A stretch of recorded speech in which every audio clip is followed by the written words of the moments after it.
Οι εκλογές στην Ελλάδα έρχονται σε μία περίοδο αστάθειας για την ευρωπαϊκή οικονομία με προκλήσεις όπως ο υψηλός πληθωρισμός, η μειωμένη ρευστότητα και η επιβράδυση της παραγωγικής διαδικασίας. Υπάρχει κίνδυνος μία παρατεταμένη εκλογική περίοδος και μία πιθανή πολιτική αστάθεια να βάλουν την Ελλάδα στο στόχαστρο των διεθνών αγορών. Σύμφωνα με τη Διεθνή Εταιρεία Οικονομικών Μελετών Oxford Economics, τέτοιος κίνδυνος δεν υπάρχει, ωστόσο μία παρατεταμένη πολιτική αστάθεια, ένα παρατεταμένο πολιτικό αδιέξοδο μπορεί να προκαλέσει κινδύνους για την ελληνική οικονομία. Σε πρόσφατη έκθεσή της για την Ελλάδα, η Oxford Economics εκτιμά ότι ένα παρατεταμένο πολιτικό αδιέξοδο δεν πρόκειται να πυροδοτήσει στην Ελλάδα μία νέα κρίση τύπου 2015.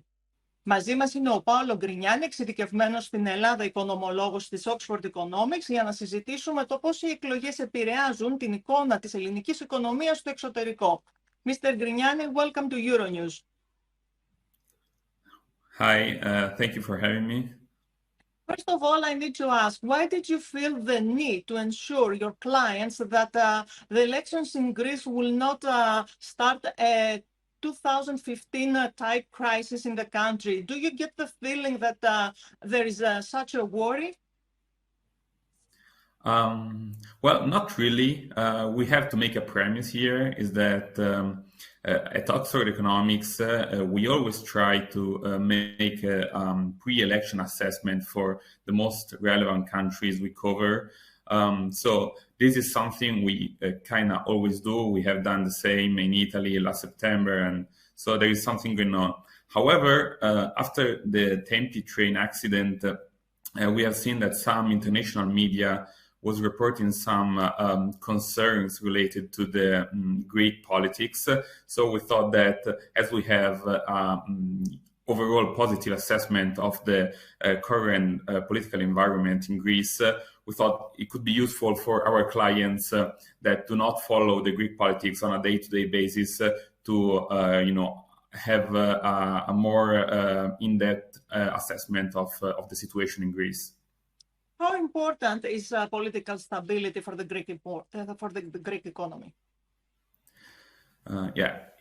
It goes without saying that political stability is one of the most important factors for an economy to achieve sustainable growth, especially in the long term, mainly because it fosters investments, it allows for low volatility in financial markets, and helps attracting foreign investment.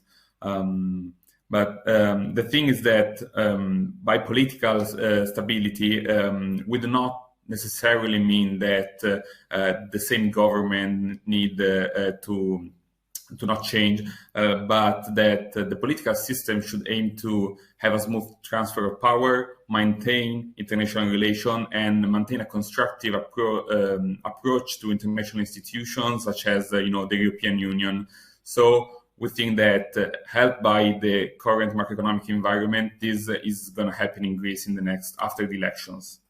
So if I understand correctly, political stability does not have to come from one-party government. It can be produced even with a coalition government, right? Yeah, of course, currently the political environment in Greece is fragmented, so it is really hard to make a call on what is going to happen if, we're going to likely see a coalition government, but we still do not know if it's going to be a right wing or left wing. But overall, we believe that whoever wins, we're going to have a smooth transition of power, and then the international relation will be maintained in a constructive way. In your report, you note that Greece is burdened by legacy and structural issues that could quickly reverse the gains made in recent years. What exactly do you mean? We can point out a couple of issues that could have a quick negative effect on the economy, despite all the improvements that we have seen in the last few years. So the most important one probably is that the non-performing loans are still high. They decreased, but they didn't disappear. Basically, they have just been taken off the bank's balance sheets, especially through the help of the government, and they still have government guarantees. So this means that the government might have to step in and cover the losses in case something happens. So this could have a very quick and negative effect on government balances.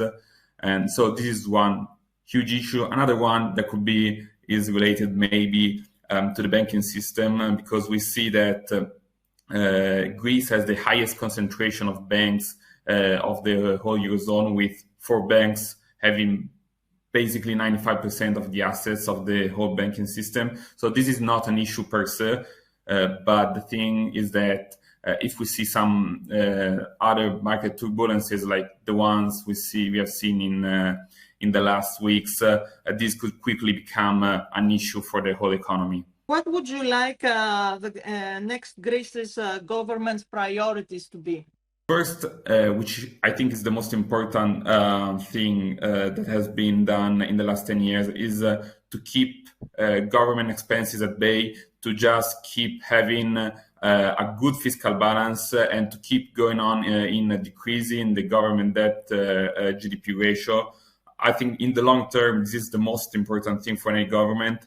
And then another really important thing that we are seeing lately is to start facing the demographic challenges that the country is seeing, because Eurostat data that have been published like 1 month ago are showing that population is decreasing really fast, and this is going to have a very huge and negative impact in the long term. So the next government has to step in and start to working on this issue. Finally, Greece has been longing for its upgrade investment status for quite some time. Do you see this happening in the near term? Yes, I always say it is more of a question of when than if. Financial markets are already pricing the Greek government debt as it is an investment grade, because the interest rate paid by Greeks is the same paid by Italians, for instance, and Italy is investment grade. So this is basically, basically already done. We don't know. Probably it's not going to happen before the elections. So with the next government, it is likely going to happen between 2023 and 2024. The only thing that I would like to underline is that this is going to be a positive thing for Greece, of course, and for the whole Eurozone and the European Union, because it's going to be a success story. But the thing is that it is not going to have a material impact on the economy, especially in the short term, because the government is already held in large part by European institutions. So this will not have a huge effect on interest rates and these kind of things for the economy.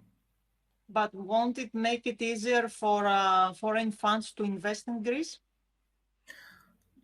Partly, yes, even though the situation right now is pretty different from what we have seen 10, 13 years ago now, where, pension funds were selling debt.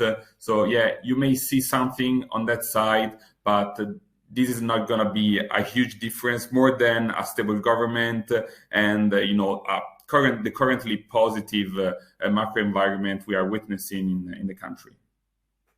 Mr. Grignani, thank you very much. Thank you.